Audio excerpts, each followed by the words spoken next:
Sino-Soviet Union blocs, as well as the countries of the Neutral Nations Organization. Hello, my name is Alex, and welcome to Zero Station Episode 0. This is the first episode of the first podcast dedicated to Dust Warfare, the amazing miniatures wargame initially produced by Fantasy Flight Games and now developed by Battlefront Miniatures. As this is the obligatory introductory episode, to kick things off, I'll introduce myself and talk a bit about how the podcast came about. After that, I'll talk a bit about how the transition from FFG to Battlefront has gone so far. I hope you enjoy Zero Station. Let's do it.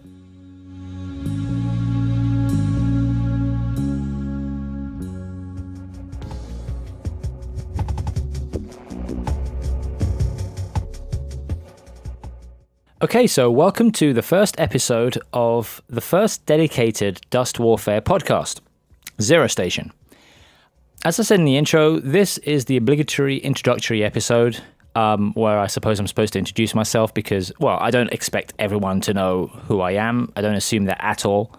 So I'm going to introduce myself and also talk a bit about how Zero Station came about. How did it start? Why now? Why is there a podcast about Dust Warfare appearing now? So, my name is Alex. I run unitforward.com, which is a Dust Warfare website, mostly known for Dust Warfare news because it's pretty much the only website in the world that does daily Dust Warfare news 5 days a week, with the occasional article as well. I live in London, England, and I was introduced to Dust Warfare by a friend who, is a kind of a magpie gamer. Whenever the latest shiny thing comes out, then he must buy it, he must play it. And a lot of the stuff he buys, he ends up selling on eBay a few months later.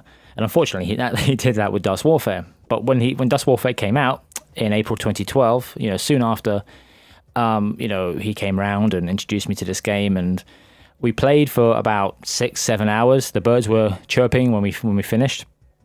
And I think the sun was starting to come up as well. And that was when I knew that, this was my war game. This was it. This was the war game that I wanted to play all this time.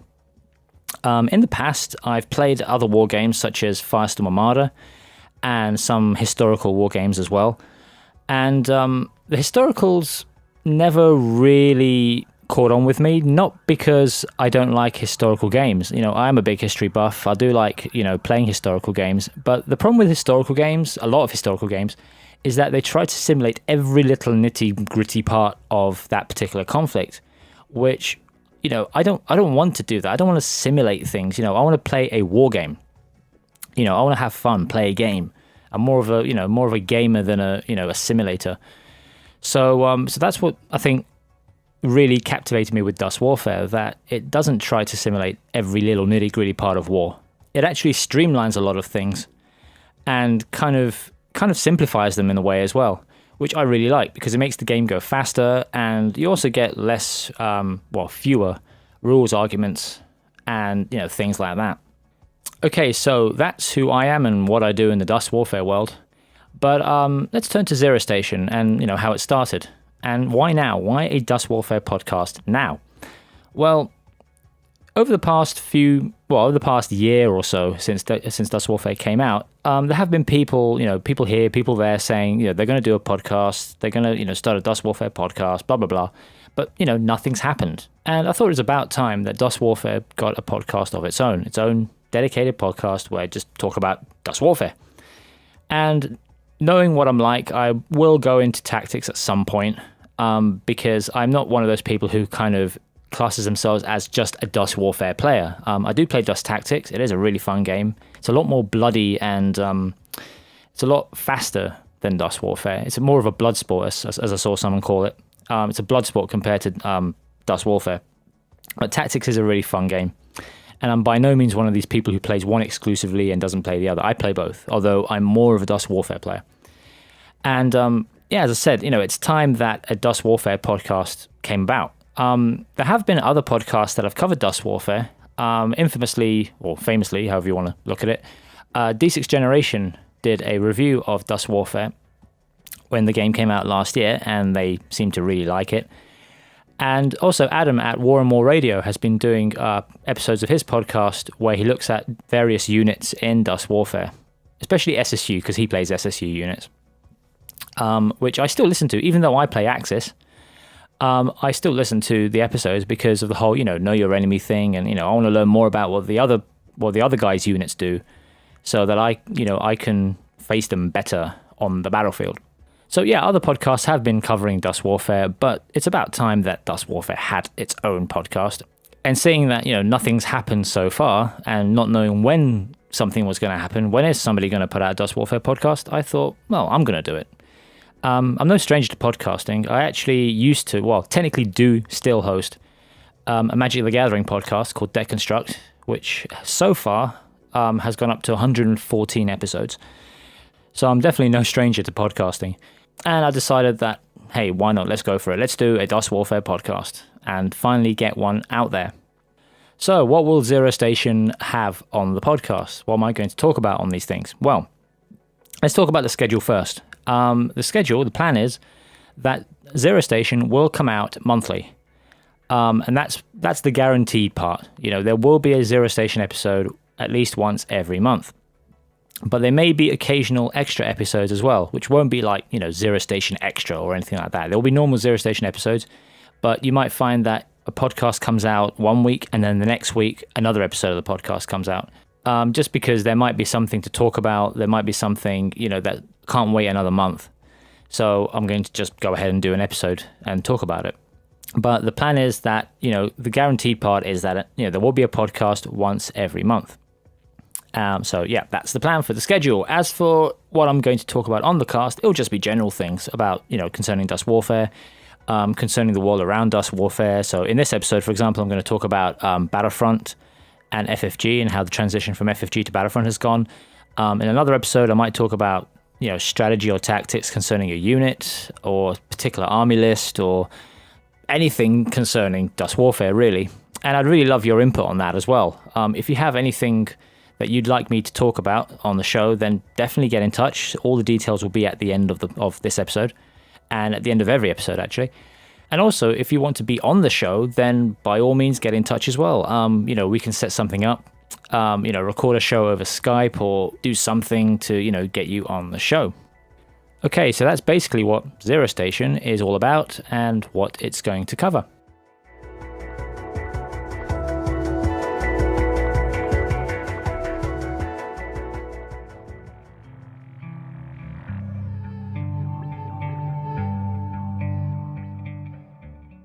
Okay, so let's talk a bit about the transition of Dust Warfare from Fantasy Flight Games to Battlefront miniatures. Now, as you may or may not know, Dust Warfare was originally produced by Fantasy Flight Games, and they did a really good job on it. And the game was actually licensed to them by Dust Studio. A common misconception is that Dust Warfare is, FFG's property, their whole it's their whole thing. And actually, the game was actually licensed to them by Dust Studio, and they produced the game under license from Dust Studio, and it actually says that in the rulebook. So, in any case, they did a really, really good job on the rules themselves and the campaign books and all that stuff. But they kind of lacked in the area of promoting the game, perhaps the organized play aspect as well. They didn't really understand miniature gaming, I don't think, in that way. I like to say that FFG saw Dust Warfare through a board game lens. So they're okay with Dust Tactics. I think Dust Tactics suited the way they work, the way they think, a lot better than Dust Warfare. And with Dust Warfare, I think they're a little bit lost, maybe. So I'd imagine late last year, earlier this year, 2013, Paolo started looking around. Paolo Parente, the creator of Dust, started looking around for another company to take on Dust. And I had no idea about what was going on with that until the actual announcement came out that Battlefront will be taking over the Dust, Dust Warfare, Dust Tactics, and even the Dust board game. And I'm actually hopeful that maybe, possibly, at some point in the future, the Dust board game will be reprinted, because it's not anything like Tactics or Warfare. It's more of a Risk-style board game where you move guys around from country to country and try to take over those countries. But I'm hopeful that one day it might get a re-release. It's not super hard to find, but a lot of the copies I've seen around are not the English copies. They're kind of, the French copy or the German copy of the game. So I'm hopeful that one day the Dust board game will get a re-release. But anyway, Paolo was looking around for a company to work with, to partner with, to, get Dust out there. And he's settled on Battlefront Miniatures, who are most famous for producing Flames of War, a 15mm World War II game that isn't really anything like Dust Warfare at all. And also, Battlefront Miniatures are also known for Spartacus, the board game, which is meant to be a really good game, and at this point in time I haven't actually played it, but a lot of people seem to say that it's really, really good. So Battlefront, as Gale Force 9, also produce Spartacus. I'm happy that Battlefront does have the line, because I think they just get miniature gaming a lot more than FFG did. FFG is really, really good at producing board games, and they seem to be doing really well with X-Wing, the X-Wing miniatures game as well, which I actually play myself. And board games seem to be what FFG does best. But when it comes to miniature games and the kind of, I don't want to say traditional miniature games, but the kind of the Warhammer thing, like Dust Warfare, Flames of War, that kind of miniatures game, I think they struggled a bit, and I think Dust Studio noticed that too. So while they were doing brilliantly on the creative side of things and producing the game really well, on the other side, the promotional side, the organized play side, it was kind of lacking. And I think the first cracks, as such, so to speak, were shown at the World Championships last November, in November 2012, when the Dust Warfare final was interspersed with the X-Wing final. And they were kind of switching from one to the other, instead of giving one a dedicated slot and then another one a dedicated slot. So I think that was the first kind of, indication that, maybe they did, maybe they don't get it. And so, earlier this year, it was announced that Battlefront Miniatures will be taking over distribution and marketing of the Dust product line, all 3 Dust games. And it looks like they're also going to be taking over development of Dust Warfare.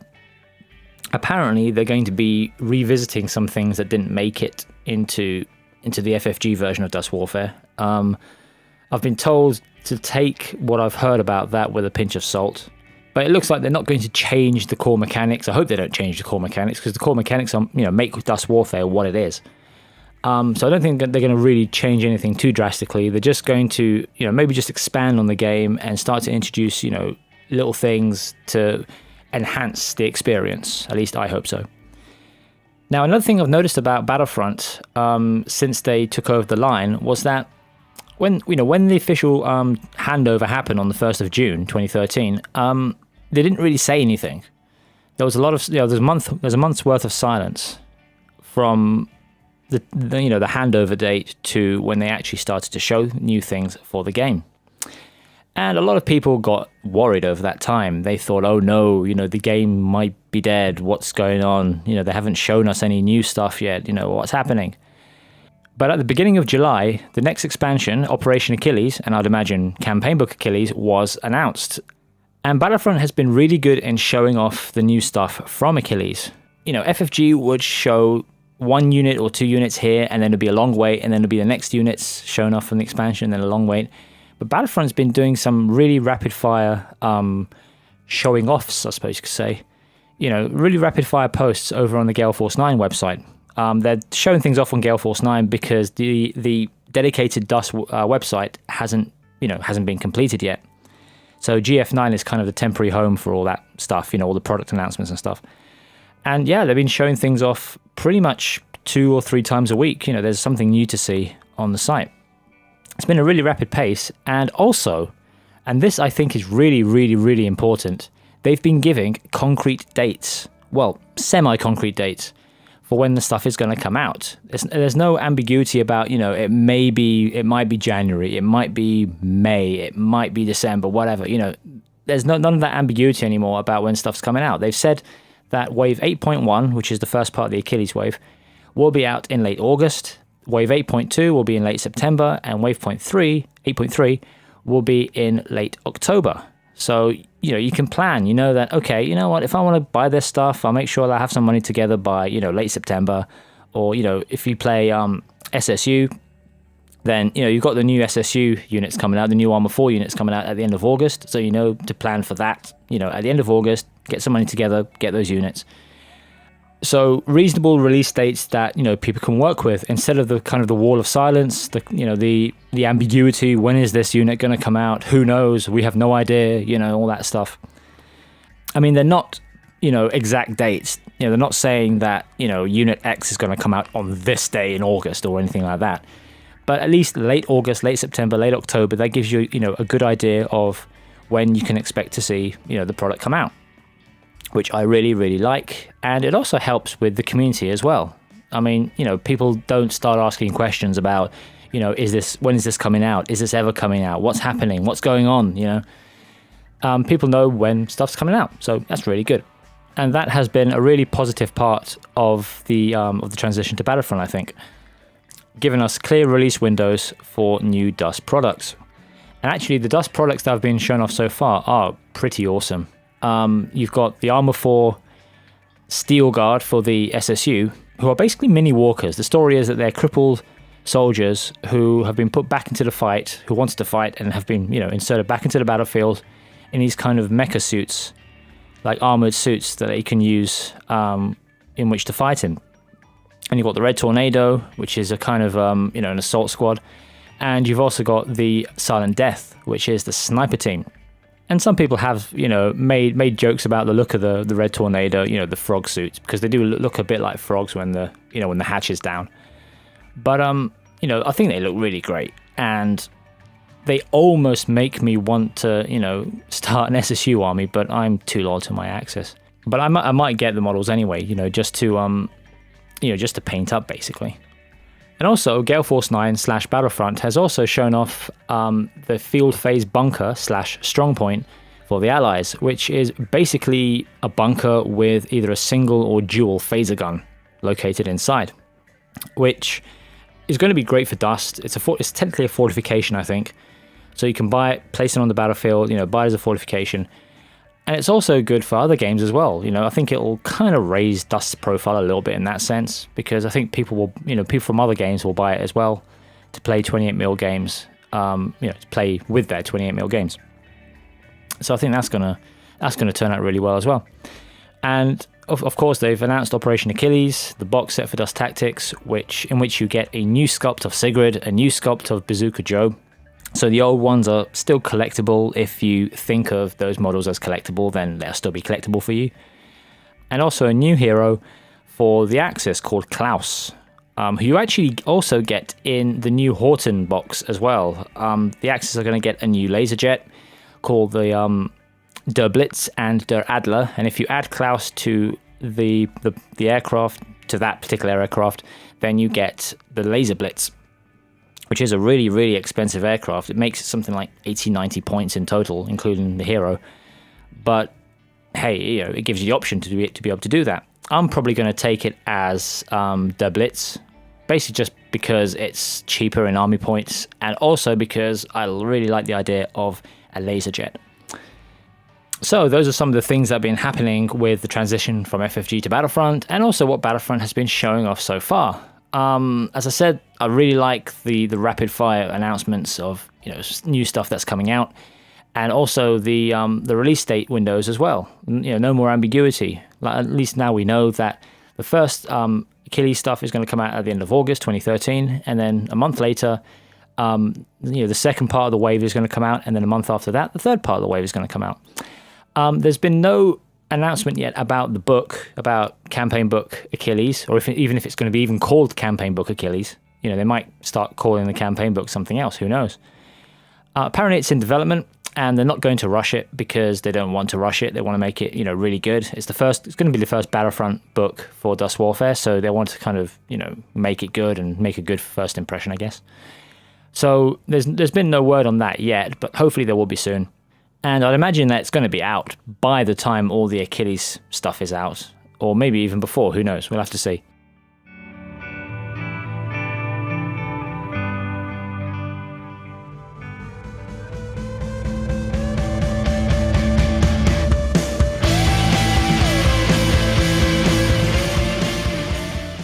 Okay, that was Zero Station episode 0. Thank you so much for listening. I'd really like to hear your feedback on what you thought about this episode. And if you'd like to get in touch, then there are lots of ways in which you can do so. The email address is hello@unitforward.com. That's hello@unitforward.com.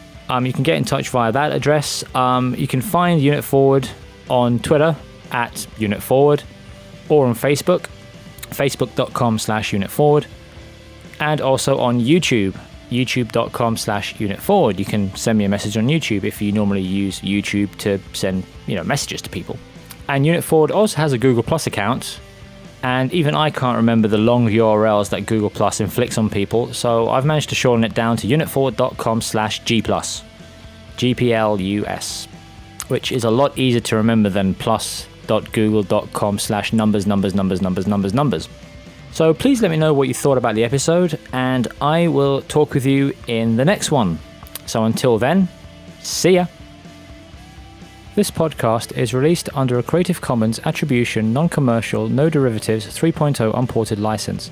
That means you can give this podcast to anyone you want as long as the author is credited. But you can't make your own episode, and you can't use this episode for commercial purposes without the author's permission.